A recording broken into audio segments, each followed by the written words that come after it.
class. So today we're going to do the second part of the lecture, which we're going to start with Uruguay. Okay, so in Uruguay, what happened is there was a group called Tupamaros that they tried to create a revolution like Che Guevara in Bolivia. And in 1964, they formed the Tupamaro Urban Guerrilla Movement. And the military began like a gradual takeover completed in 1973. And by the 70s, Uruguay had more political prisoners, they say, relative to the size of the population and than any country in the world at this time. So it wasn't a good period, huh? So dictatorship was almost everywhere, they say. Insurgency or dictatorship. In Chile, for example, Salvador Allende was a Marxist and he wins in 1970. And Popular Unity had the chance to show a Chilean road to socialism. So he was from the political party of Popular Unity and he becomes the leader, right? He had social transformations planned, nationalization of the Chilean copper, coal, and steel, and along with most banks and land reforms in mind.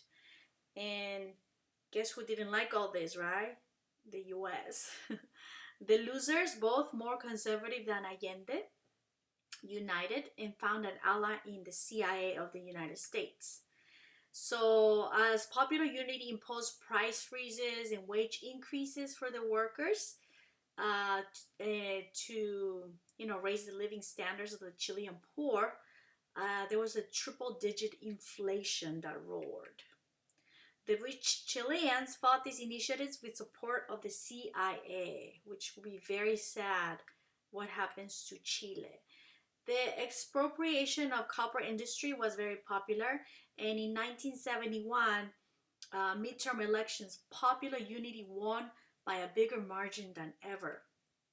And in 1973, the Chilean army tanks rolled into the streets on September 11 of 1973. Isn't that interesting? The date is September 11. And Allende was given, like, gave him the choice of having a safe passage out of the country to escape this coup that was happening, military coup. But he decided to just stay, and he died in his office. And this guy is the uncle of a very famous Chilean writer, Isabel Allende. I don't know if you ever heard of Isabel Allende, the lady who wrote The House of Spirits and many other novels. She's a famous novelist who lives in the US right now. She actually lives in California. And she was the niece of this Salvador Allende, and many of his family members of Salvador Allende had to go into exile from Chile because there'll be a new dictatorship taking over. His name is Augusto Pinochet. So the Chilean coup turned really bloody. They said thousands of supporters of Popular Unity were executed at the Santiago soccer stadium. So at this huge soccer stadium, there was a massacre of people who were supporters of the Popular Unity. And their bodies, they were shuttled to secret mass graves, they say. So it was a horrible part of history of Chile during this time. The military governed by decree for 17 years. It has support of the US State Department. Augusto Pinochet became the dictatorship, and he was bureaucratic, authoritarian regime, the one that he had, with military power. In Peru, we have Peruvian revolutionary intentions. We're not communist, but also not capitalist, with a desire to serve Peru's poor majority, which is interesting. Old-fashioned nationalism, there was agrarian reform in the poor rural areas, nationalization of oil and other industries, and indigenous themes such as raising Quechua to a formal status, the language of the Incas, right? The indigenous language, of co-national language Spanish. They wanted to make it like a co-language, right? A national language. Promotion of employee-owned companies. And Peru's military government lasted from 1968 to 1980 and they say it was very hard to categorize during the Cold War terms. The PRI, which is in Mexico, has socialist motifs off and on for decades, they say. In the 1930s, Mexico has seen land reforms and the expropriation of major foreign owned industries. And it kept a firm grip on industrial workers, urban middle classes, and the country people. But a horrible thing happens in 1968. They were preparing for the Olympic Games that was going to take place in Mexico. And there was a protest of students in this plaza, which is a square that is surrounded by buildings called Tlatelolco. I think it's like la Plaza de las Tres Culturas. And at that time, they didn't want any unrest to show during the Olympic Games time. So they ordered like a massive massacre in that plaza. They get thousands of people gathered to chant things like Fidel, Fidel, give the Yankees hell, signs saying we don't want Olympics, we want a revolution.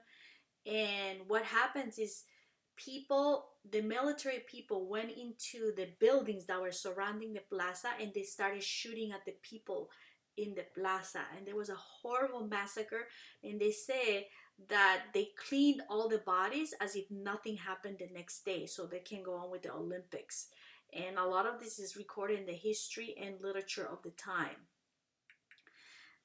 It's called La Noche de Tlatelolco in 1968.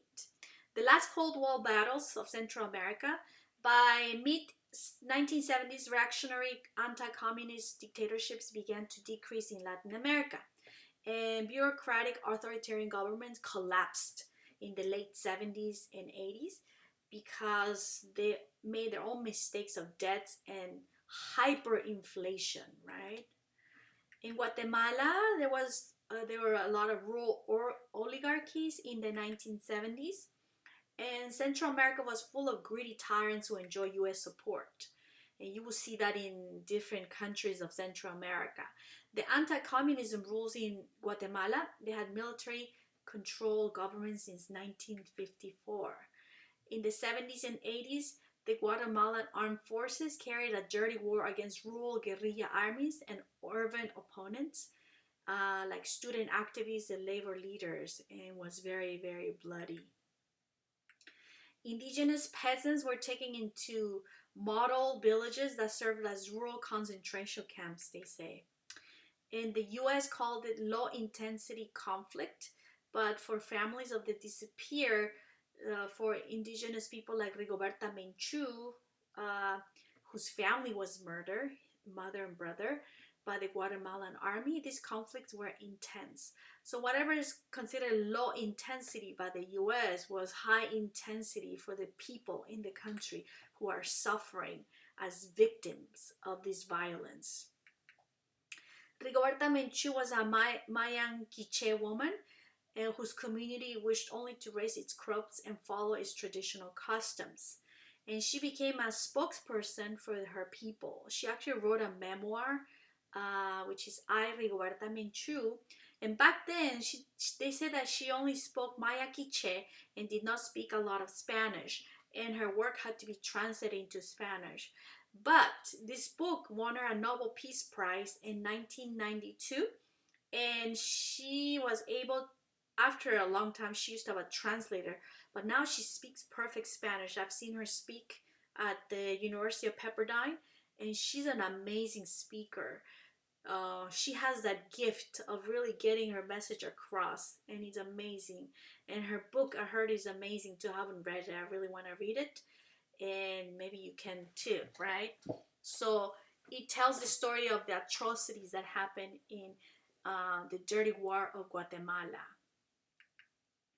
And the death toll in Guatemala was 200,000. Can you imagine? 200,000 people were killed during this time with the dirty war in Guatemala. In Costa Rica, they escaped the Cold War because they had fewer indigenous inhabitants, even before the conquest, they say, and those few were killed by the conquerors. So this widest Central American countries was less burdened, they say, by exploitative colonial hierarchies. And Costa Rica's president had taken the precaution of abolishing the army. It's actually the only country that does not have an army, right? And this happened in the 1940s.